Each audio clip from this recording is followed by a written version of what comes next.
استفسار فرمایا ہے کہ سر سید احمد خان کی کتاب خطبات احمدیہ یہ سیرت سمجھنے کے لیے پڑھنا کیسا ہے؟ اصل بات یہ تھی کہ پنجاب کے گورنر سر ولیم میور نے حضرت رسالت مآب صلی اللہ علیہ وسلم پر اعتراضات پر مشتمل ایک کتاب لکھی تھی۔ جب سے اسلام اور عیسائیت کا معاملہ شروع ہوا ہے اور یہودی بنو نذیر اور قینقاع ان لوگوں کو حضور اقدس صلی اللہ علیہ وسلم نے مدینہ منورہ سے پہلی مرتبہ نکالا اور پھر سیدنا عمر رضی اللہ عنہ نے دوسری مرتبہ نکالا، تب سے یہ سلسلہ شروع ہوا اور ایک چیز ان کی طرف سے اور ایک چیز ہماری طرف سے ہوئی۔ ان کی طرف سے یہ ہوا کہ انہوں نے ہر دور میں ہر زمانے میں حضرت رسالت مآب صلی اللہ علیہ وسلم کی دو چیزوں کو موضوع بنایا۔ ہمیشہ انہیں اعتراض رہا کہ اسلام خون سے پھیلا ہے اور تلوار کے ذریعے انہوں نے تہ تیغ رکھ کے لوگوں کو مسلمان بنایا، ایک جہاد پہ اور ایک یہ کہ حضور اقدس صلی اللہ علیہ وسلم نے اتنی شادیاں کیوں کی۔ پھر اس شادی کے موضوع پر بھی انہوں نے ام المومنین حضرت عائشہ رضی اللہ عنہا کی عمر مبارک کو لیا کہ آپ کی عمر کیا تھی اور ام المومنین رضی اللہ عنہا کی عمر کیا تھی، اتنی کم سن لڑکی سے شادی کرنا یہ کہاں کا انصاف۔ اور والعیاذ باللہ دوسری جو خاتون ان کے ہدف میں آئیں وہ ام المومنین حضرت صفیہ رضی اللہ عنہا تھی کہ حضرت صفیہ رضی اللہ عنہا جو ہیں ان کے ساتھ حضور صلی اللہ علیہ وسلم نے شادی کیوں کی۔ ان دو خواتین پہ خاص طور پہ ان کی نظر رہی۔ یہ دو اعتراض ہیں بنیادی طور پہ جو اس وقت سے لے کے اب تک چلے آتے۔ ہندوستان کی جو ایک خاتون ہے ان کا قضیہ جو چلا، انہوں نے بھی اسی شادیوں والے اعتراض کو لیا ہے۔ نسرین بنگلہ دیش میں تھیں، انہوں نے بھی اسی کو لیا۔ پھر اسی طرح یہ جتنے ملحدین ہیں حضرت رسالت مآب صلی اللہ علیہ وسلم پہ اعتراضات اسی پہ کرتے ہیں۔ لندن سے جو سٹینک ورسز لکھی گئی وہ بھی یہی کہتے ہیں۔ ساری چکی ان دو اعتراضات کے گرد گھومتی ہے، یہ اب تک کا ان کا خلاصہ ہے، اور یہی ولیم میور نے لیے۔ چونکہ بہت پاپولر آدمی تھا، عوام کے لیے اس نے بہت کام کیے تھے، تو اور حکومت بھی تھی تو لوگ ڈرتے تھے بات کرتے، اور کچھ اس لیے بھی کہ انگریز ہمارے محبوب تھے، ہمارے دشمن تھوڑے ہی تھے۔ وہ تو جو چند ایک دشمن سمجھتے تھے وہ جیلوں میں چلے گئے، انہیں مار پڑی، باقی تو محبوب تھے نا۔ اگر محبوب نہ ہوتے تو ہمارے گھروں میں یہ زمین پہ بیٹھ کے کھانا پینا یہ کیوں اٹھ جاتا؟ اگر گورے ہمارے محبوب نہ ہوتے تو ہم اب تک کیوں اس نظام تعلیم میں ہے جو 1830 کے قریب انہوں نے جاری کیا تھا، اور انہوں نے کہا تھا کہ ہم اپنے بچوں کو اسکول، کالج، یونیورسٹی جہاں بھی پڑھائیں گے ایک ایسا نصاب دیں گے جو نان ریلیجیس ہو۔ شام کے وقت بنارس میں ہندو جو مرضی پڑھائیں اور مسلمان مسجدوں میں جو مرضی پڑھائیں، ہمیں اس سے بحث نہیں ہے، لیکن جو پرائم آورز ہیں ان میں ہم ایک ایسا نصاب پڑھائیں گے جس نصاب میں دین کوئی بھی ہندو مسلمان کوئی بھی شامل ہو، وہ خالصتاً ایک دنیا کی چیز۔ اور وہ اس میں 100% کامیاب رہے ہیں۔ تو انگریز اگر ہمیں اچھے نہ لگیں تو ہم ان نظاموں کو کیوں قبول کریں؟ تو مسلمانوں کے لیے بڑے محبوب تھے انگریز۔ تو اس ولیم یا ولیم جو بھی آپ اس کو اسپیل کریں، لیکن اس نے بھی یہی کیا۔ اور مسلمانوں کی طرف سے جو کوتاہی ہوئی ہے اس وقت سے لے کے اب تک، اب یہ 2 اعتراضات کرنے والے فرینچ تھے، تو فرینچ میں اس کا جواب مسلمانوں نے دیا۔ اس لیے کہ الجزائر ہے، اندلس ہے، اسپین، فرانس، جتنے بھی فرینچ ہیں ان کے لیے علماء وہاں تھے جو زبانیں جانتے تھے، پڑھتے تھے، لکھتے تھے۔ یہی اعتراضات جب عربی میں آئے تو عربوں نے جواب دیا، یہی اعتراضات جب انگلش میں آئے تو اب تک انگلش میں کسی نے ان کا جواب نہیں دیا۔ جو جوابات لکھے گئے ہیں وہ بھی ہماری نظر میں ہے، ایسے نہیں ہے کہ انہیں نہ پڑھا ہو، لیکن کئی جگہ وہ بالکل بے تعلق ہے۔ ٹو دا پوائنٹ بات کرو یار، تم حضور اقدس صلی اللہ علیہ وسلم کی تعریف میں صفحات کے صفحات لکھ رہے ہو سر آنکھوں پہ، مگر وہ جو گورا اعتراض کر رہا ہے اسے سمجھو اور اس کا جواب لکھو۔ 17ویں صدی میں انگریز آئے، 18، 19، 20، 21، 22، 500 سال، 400 سال، آج تک ہم مسلمانوں نے کبھی بھی گوروں کا جواب نہیں دیا۔ نتیجہ اس کا یہ ہے کہ مجھے کوئی سیرت آپ دکھا دیں جو حضور اقدس صلی اللہ علیہ وسلم پہ انگلش میں اوریجنلی لکھی گئی ہو۔ ترجمے اور چیزیں، اوریجنلی کسی انگریز، کسی مسلمان گورا اس نے لکھی ہو اور وہ صاحب علم بھی ہو، دین بھی پڑھا ہو اور پھر لکھے، کچھ نہیں ہے۔ قرآن کی کوئی ایک تفسیر، صرف ایک، 2 نہیں، ایک تفسیر مجھے دکھا دیں جو 12-15 جلدوں میں اور انگلش میں اوریجنلی کسی مسلمان بچے نے زندگی لگائی۔ حضرت مولانا تقی صاحب اللہ تعالیٰ ان کا سایہ ہمارے سروں پہ قائم رکھے، حضرت نے اپنے قرآن کے انگلش ترجمے کے دیباچے میں لکھا ہے۔ یہ وہ ہستی ہے جو سپریم کورٹ کے شریعت اپیلیٹ بینچ کے فیصلے انگریزی میں ہی تحریر کرتی رہی۔ اتنا اچھا آپ کا، اتنے ٹاپ کا انسان، اور فرمایا ہے کہ میں نے انگلش میں ترجمہ کیا لیکن اندازہ ہوا کہ اپ ٹو ڈیٹ نہیں ہے، جسے گورے پڑھیں، تو میں نے امریکہ میں فلاں اپنے دوست کو کہا کہ میرا کیا ہو ترجمہ اپ ٹو ڈیٹ کر۔ ہم نے کوئی 400 سال ہو گئے ہیں حضور اقدس صلی اللہ علیہ وسلم کے معاملے میں، ہم اتنے بے بہرا، اور مجھے کوئی معافی مانگنے کی بھی ضرورت نہیں، ہم اتنے بے غیرت ہو گئے ہیں کہ ہر مرتبہ اٹھ کے وہ یہی اعتراض کرتے ہیں کہ تمہارے نبی صلی اللہ علیہ وسلم کی بیویاں، تمہارے نبی صلی اللہ علیہ وسلم کے سیکشل میٹرز، تمہارے نبی صلی اللہ علیہ وسلم نے یہ خون بہایا۔ کون ہے جو جواب دے اور کون ہے جو لکھ کے؟ مروا لو، ریلیاں نکلوا لو، جذباتی کام کرا لو، تقریریں کرا لو، پر وہ جو پتا ماری کی محنت ہے نا، وہ کون کرے؟ وہ کوئی نہیں، آج تک نہیں ہے۔ چنانچہ یہ جو آپ نے سوال کیا خطبات احمدیہ جب یہ مارکیٹ میں آئی اور رسول اللہ صلی اللہ علیہ وسلم پہ اعتراضات ہوئے تو سر سید تڑپ اٹھے۔ سر سید لندن گئے، وہاں جا کے اپنا مکان کرائے پہ لیا، انگلینڈ کی لائبریریز سے استفادہ کر کے انہوں نے کتاب لکھی اور چھپوانے کے لیے بیٹے کو لکھا۔ دلی میں نے ان کی حویلی دیکھی ہے، سر سید نے کہا حویلی بیچ دو، گھر کے برتن بیچ دو، چاندی کے برتن بیچ دو۔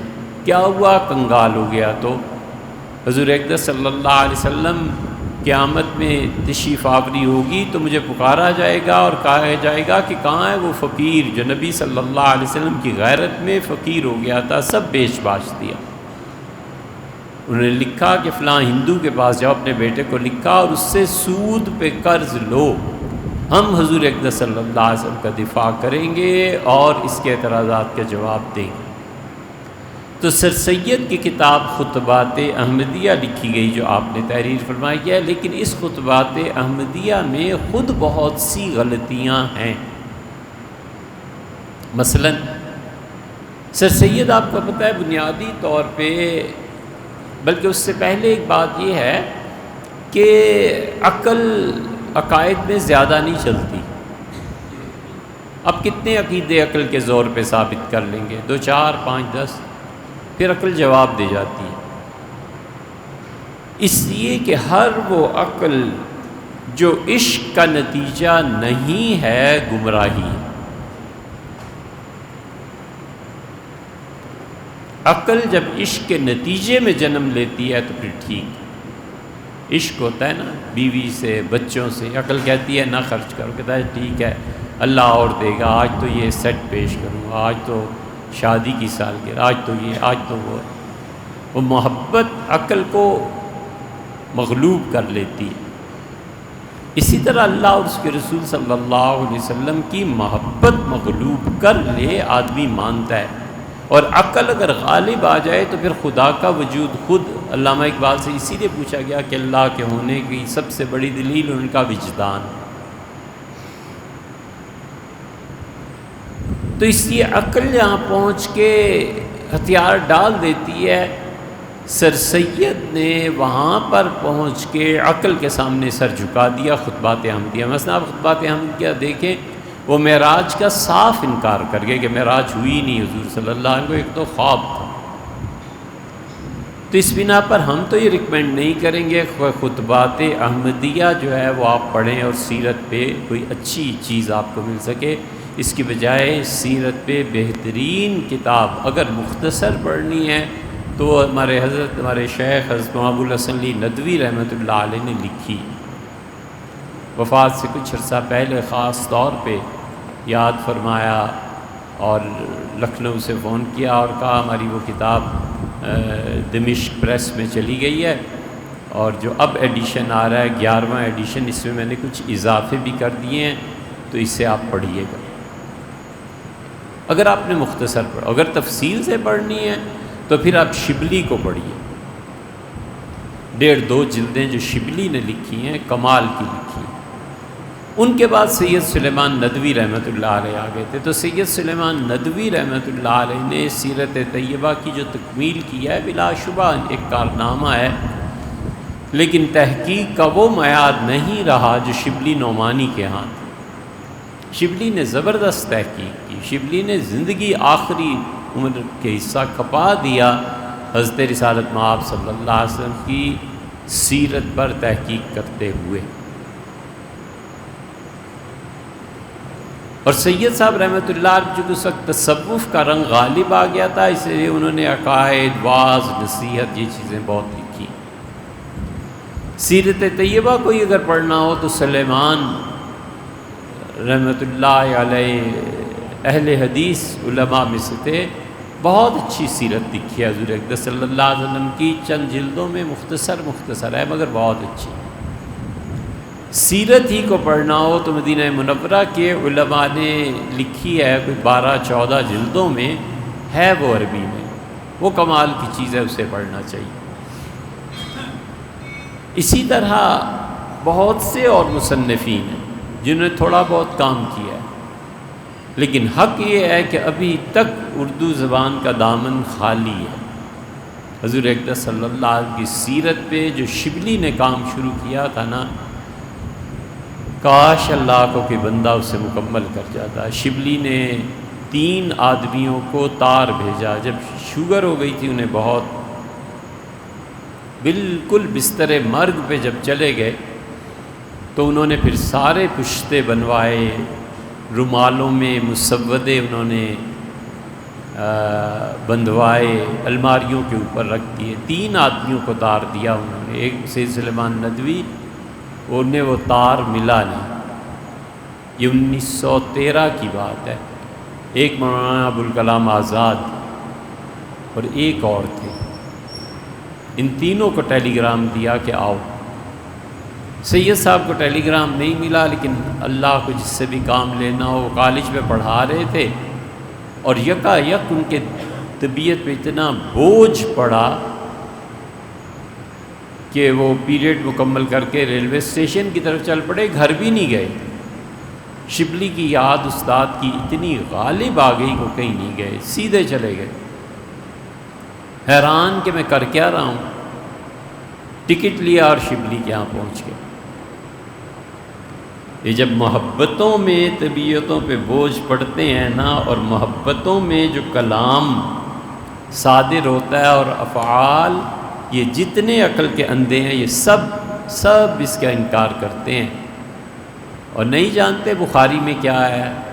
بخاری میں آیا ہے کہ بابا سفید ریش آیا اور اس سے پوچھا بیٹی کیسی زندگی گزر رہی ہے، کہاں ہے اسماعیل؟ اس سے کہا اسماعیل گئے ہوئے ہیں شکار کرنے، اور حالات کی شدت کی شکایت کی۔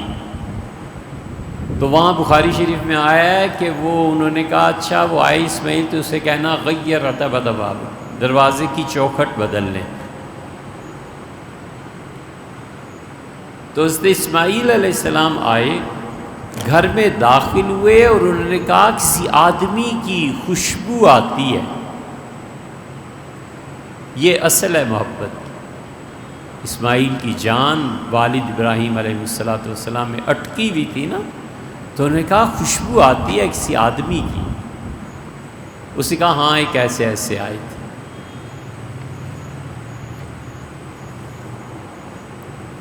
نواب صاحب کے یہاں بیٹے کی شادی تھی،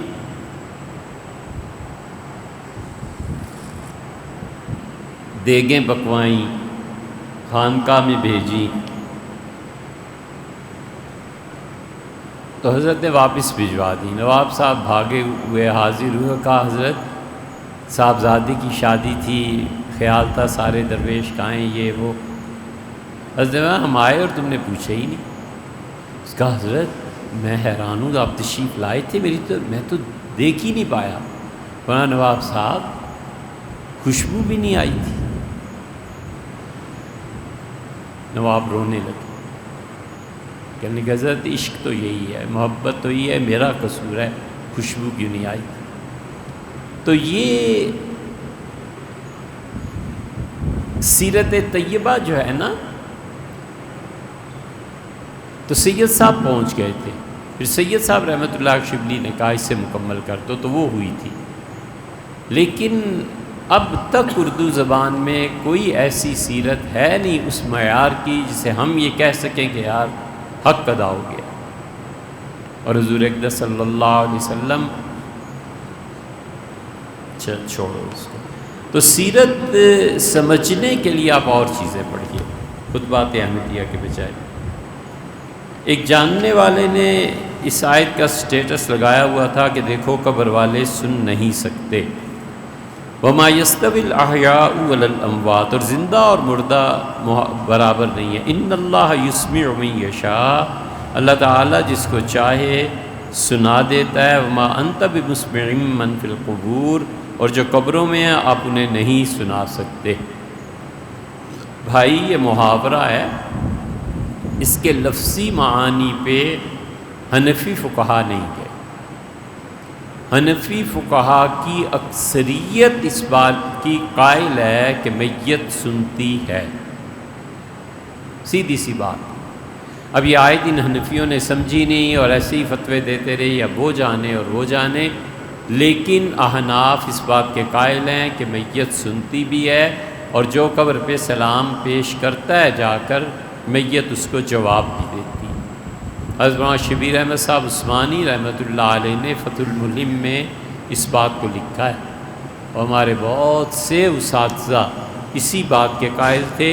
تو میت کے بارے میں اس طرح کی آیات پیش کرنا ہے، جو پہلے گزرے ہیں نا پچھلے، ان کے سامنے بھی قرآن تھا یا کوئی اور کتابیں پڑھتے تھے۔ ایک این جی او میں کام کرتی ہوں اور تنخواہ پچھلے 6 ماہ سے اس خوف سے نہیں نکالی کہ بینک میں سیونگ اکاؤنٹ ہے، اس پہ سود لگا ہوا ہے، تو آپ اپنی تنخواہ کے پیسے بھی الگ کر لیجئے اور سود کے پیسے الگ کر دیجئے، اور سود کے پیسے اس میں نہ چھوڑیے۔ یہ سود کا پیسہ بالآخر چرچ میں چلا جاتا ہے اور عیسائیت کی تبلیغ میں خرچ ہوتا ہے۔ آپ یہ پیسے لے لیجئے اور اپنے رشتہ داروں میں سب سے کسی غریب آدمی کو دیکھیے، اس کو دے دیجئے بس۔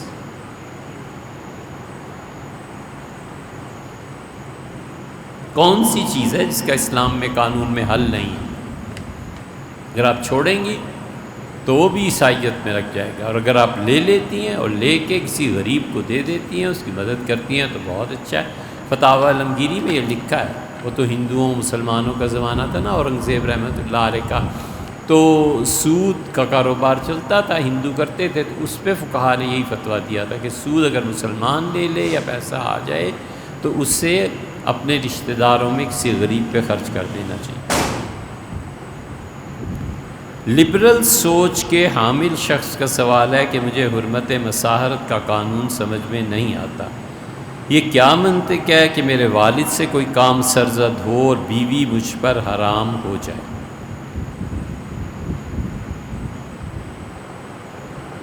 یعنی مطلب یہ ہوا کہ اگر والد اور بہو کے تعلقات ہو جائیں تو چونکہ حنفی فقہا کہتے ہیں کہ نکاح کے علاوہ بھی وہ خاتون اس کی بیوی بن جائیں گی اور اس کی ساس بن جائیں گی، بجائے بیوی رہنے کے ساس، تو اس مرد پہ وہ عورت حرام ہو جائے گی، اس کی بیوی۔ اے بھیا کیا کرتے ہو لبرل سوچ کو؟ یقین مانو ہمیں تو اس سے بھی بڑی باتیں نہیں سمجھ میں آتی۔ یہ جو 13-14 رشتے قرآن نے گنوائے ہیں نا، چوتھے پارے کے آخر پہ، حرمت علیکم امہاتکم و بناتکم، بیٹیاں بھی حرام اور مائیں بھی حرام اور ساس بھی حرام اور بھتیجی بھی حرام اور قیاس کر کے بھانجی بھی حرام، یہ اتنی عورتوں کو جو حرام قرار دیا ہے، ایک ہی خاندان ہے، ایک ہی گاؤں ہے، اچھے رشتے مل سکتے ہیں، تو یہ ان کو کیوں حرام قرار دیا؟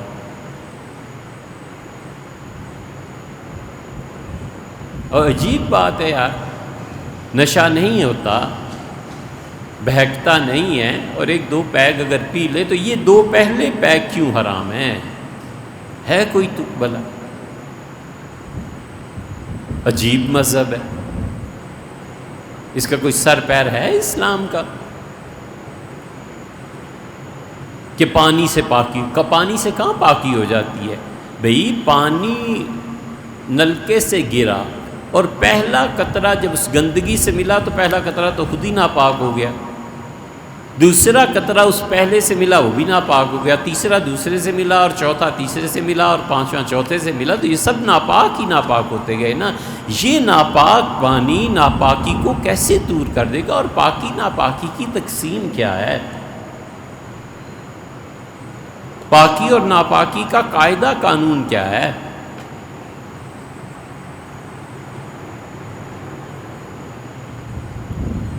کوئی منطق سمجھ میں نہیں آتی۔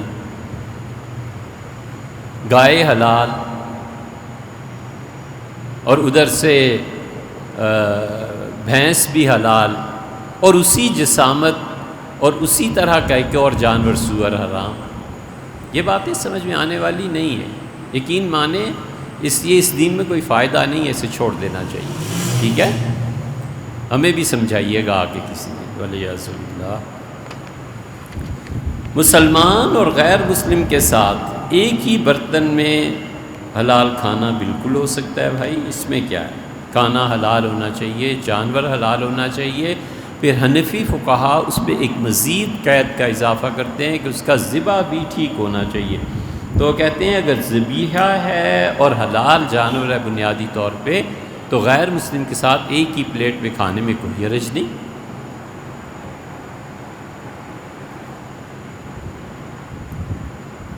حضرت رسالت مآب صلی اللہ علیہ وسلم یہودیوں کے ہاں کھانا کھاتے یا نہیں کھاتے تھے؟ ان کی دعوت قبول فرماتے تھے، تشریف لے جاتے تھے ان کے ہاں، جب تک کہ ثابت نہ ہو جائے کہ یا تو جانور حرام ہے اور یا پھر یہ کہ وہ ذبیحہ نہیں۔ حضرت مفتی کفایت اللہ صاحب رحمۃ اللہ علیہ تھے اصل میں، حضرت مفتی صاحب رحمۃ اللہ علیہ نے دھیرے دھیرے ہندوؤں میں شودروں کو مسلمان کرنا شروع کیا تھا، اور حضرت مفتی صاحب رحمۃ اللہ علیہ کی وہ تحریک کامیاب ہو جاتی، پورے بر صغیر کی آزادی اور ان تعصبات میں بڑا فرق پڑ جاتا، بالکل خاموشی سے کام۔ مفتی صاحب رحمۃ اللہ ایک جلسے میں تشریف لے گئے، اور مفتی کفایت اللہ صاحب رحمۃ اللہ علیہ وہاں ہزاروں کے حساب سے ہندو جمع تھے۔ ایک ہندو کو بلایا لیڈر کو، اسے پانی پیا آدھا گلاس، آدھا مفتی صاحب نے پیا اور کہا دیکھو بھائی تم ہمارے بھائی ہو، اس لیے یہ دو قومی نظریہ ہے نا، جس کے نتیجے میں بنگال اور مغربی پاکستان اور مشرقی پاکستان، اس دو قومی نظریے کے خلاف جو علماء تھے وہ کہتے تھے دو قومی نظریہ نہیں ہے، بلکہ عالمگیر سطح پر کافروں کے ساتھ ہمارا حسن سلوک رہنا چاہیے اور ان تعصبات کو ختم کرنا چاہیے۔ تو مفتی صاحب رحمۃ اللہ نے پانی پیا، دھوم مچ گئی کہ ہندوستان کے سب سے بڑے مفتی اعظم کفایت اللہ صاحب رحمۃ اللہ نے ہندوؤں کا پانی جھوٹا پی لیا۔ گاندھی تھا، وہ لیڈر تھا نا، اسے احساس ہو گیا کہ شودر تو ہاتھ سے نکلے جا رہے، اس نے ہر جگہ جلسے کیے اور ہندو شودروں کو کہا تم ہریجن ہو۔ یہ ہریجن جو لکھا ہوا آتا ہے نا، ہری کا مطلب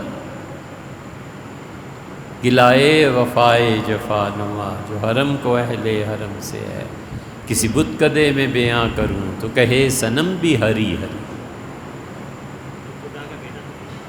ہری خدا، جن خدا نے جنم دیا، خدا کی اولاد، ہریجن اس لیے اس نے ہر جلسے میں جا کے کہا ہندو شودر تم تو ہریجن ہو، تم تو ڈائریکٹ خدا کی اولاد ہو۔ اس پہ وہ پھر گئے، وگرنہ مفتی صاحب رحمۃ اللہ کے ہاں تو نے جو ثواب اور یہ چیزیں، گھر میں چونٹیاں بہت زیادہ ہیں، اے بھی بے جو ہے اس کے بعد ہے جو آتی ہے، یہ دو چشمی کیسے ہو گئی؟ وہ تو بہا ہو جائے گا۔ پے ہے سے بنی پھے، ٹے ہے سے بنی ٹھے، بے ہے سے بنی بے، یہ بہت کہاں سے لے آئیں اور یہ کیسے ہو گیا؟ کیوں اردو غلط لکھتے ہو؟ گھر میں چونٹیاں بہت زیادہ ہیں، جو کہ باوجود احتیاط کے پھر کے بھی غلط لکھ دیا۔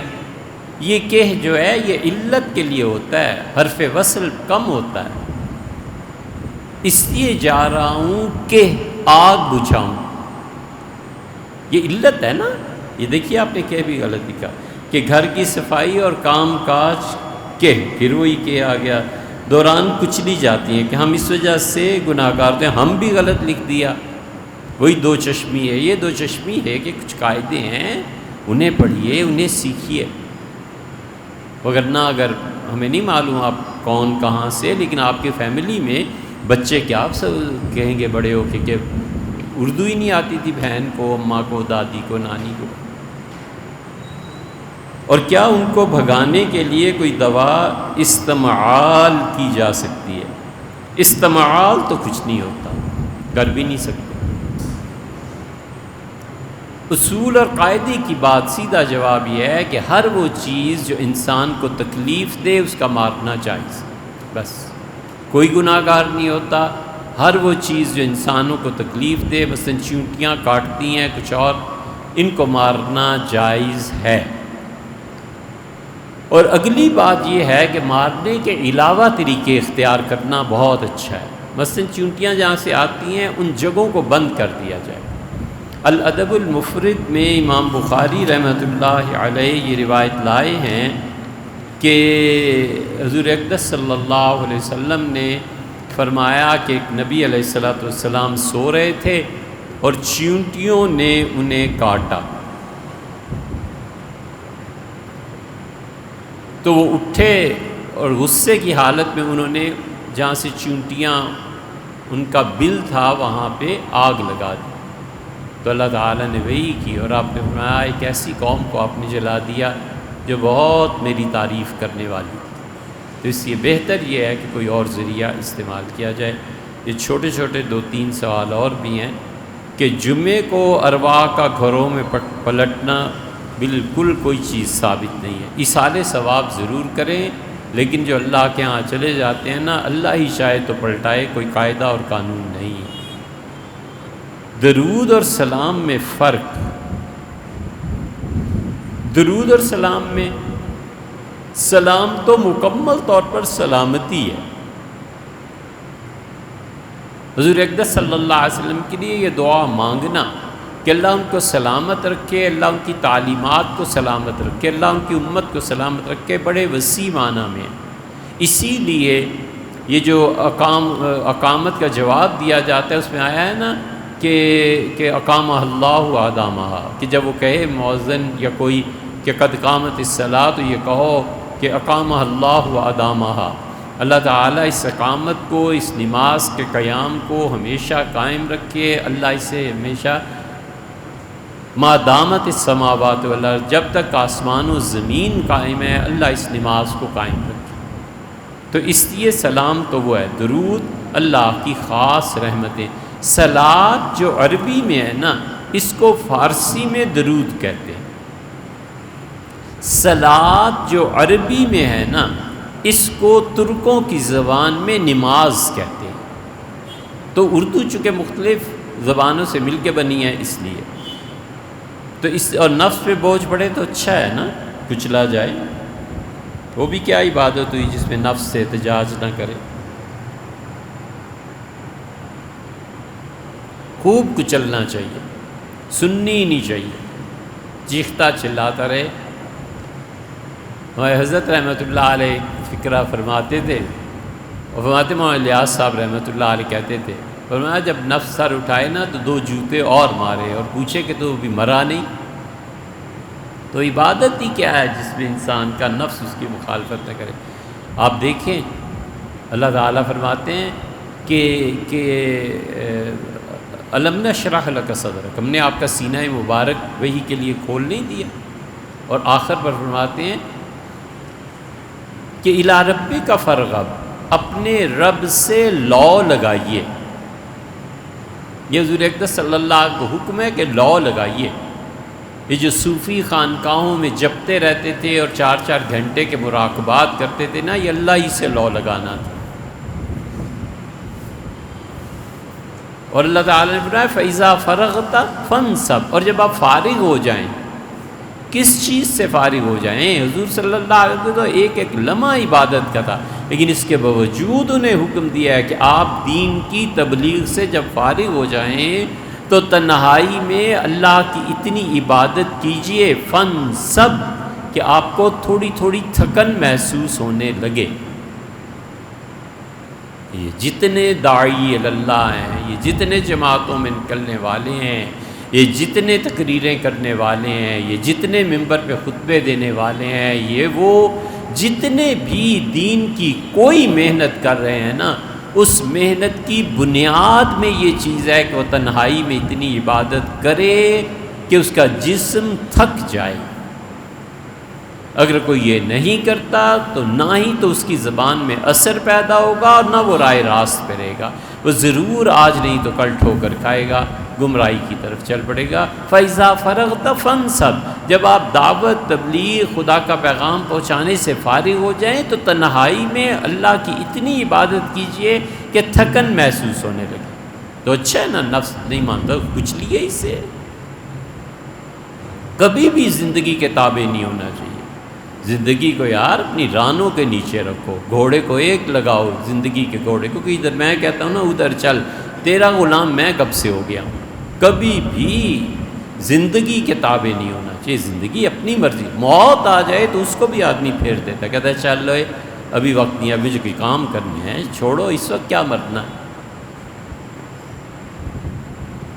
شیخ غلام نقشبند رحمۃ اللہ علیہ کی تفسیر کا اردو ترجمہ، اگر آپ کی مراد یہ ہے کہ حضرت غلام علی صاحب رحمۃ اللہ علیہ، تو انہوں نے معلوم نہیں ہمیں تو کوئی تفسیر لکھی بھی ہے یا نہیں، یہ غلام نقشبند سے اگر وہ مراد ہیں تو ہمیں ان کی تفسیر کا علم نہیں۔ سہروردی مقتول پہ آپ نے تحریر فرمایا، اس پہ ہم ایک بیان کہیں ہوگا۔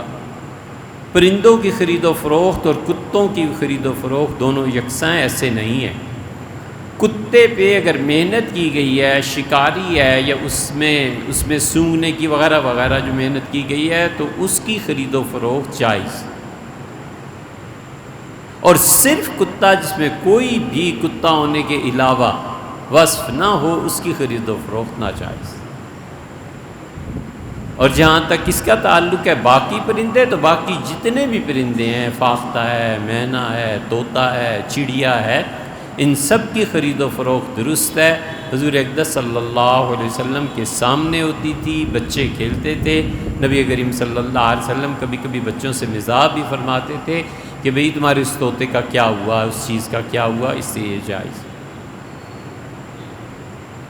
صلی اللہ علیہ وسلم ایسا درود جس میں اس میں گرامی ضرور آئے، کوئی مسئلہ نہیں بھائی، یہ ایسے ہی کسی فضول آدمی نے، ہر ایک مفتی ہے نا جی، تو اس نے کہہ دیا ہوگا صلی اللہ علیہ وسلم مستقل درود ہے۔ حضرت رسالت مآب صلی اللہ علیہ وسلم کا اسم گرامی ایسے لینا بے ادبی ہے۔ محمد کا روضہ، محمد ایسا، والعیاذ باللہ، فقہا نے لکھا ہے یہ بے ادبی کے دائرے میں آتا ہے۔ حضور اقدس صلی اللہ علیہ وسلم کے اسم گرامی سے پہلے، اس کے بعد ان کے تعظیم کے کلمات میں اضافہ کرنا یہ مومن ہونے کی دلیل۔ اس سے صلی اللہ علیہ وسلم یہ جو ہے نا، یہ درود شریف خود ثابت ہے۔ قاضی ایاز کی شفا اور اس کی شرح سمہودی نے لکھی ہے وفاء الوفا۔ وہ پڑھنی چاہیے۔ بالغ ہونے سے پہلے چوری کر لی اور اصل مالک جو ہے اس کا مال، اب کچھ پتہ نہیں اصل مالک کون ہے اور اس کے ورثاء ہیں۔ شریعت میں مسئلہ یہ ہے کہ اگر نابالغ ہونے کی صورت میں چوری کر لی تو جب بالغ ہوا یا جب پیسہ آیا تو اتنے ہی پیسے اس وفات شدہ غیر مسلم کے لیے، اگر نہ پتہ چل رہا اور اس کی اولاد کا نہ پتہ چل رہا ہو، تو اس کی طرف سے اللہ کی راہ میں دے دینے چاہیے۔ قیامت میں اللہ تعالیٰ ان پیسوں کا اس کے ساتھ کیا کرے گا، فقہا کہتے ہیں وہ جانے اور اللہ جانے۔ اس مسئلے پہ مولانا رضا خان صاحب نے اپنے فتاوی رضویہ میں ایک جگہ پہ بحث کی۔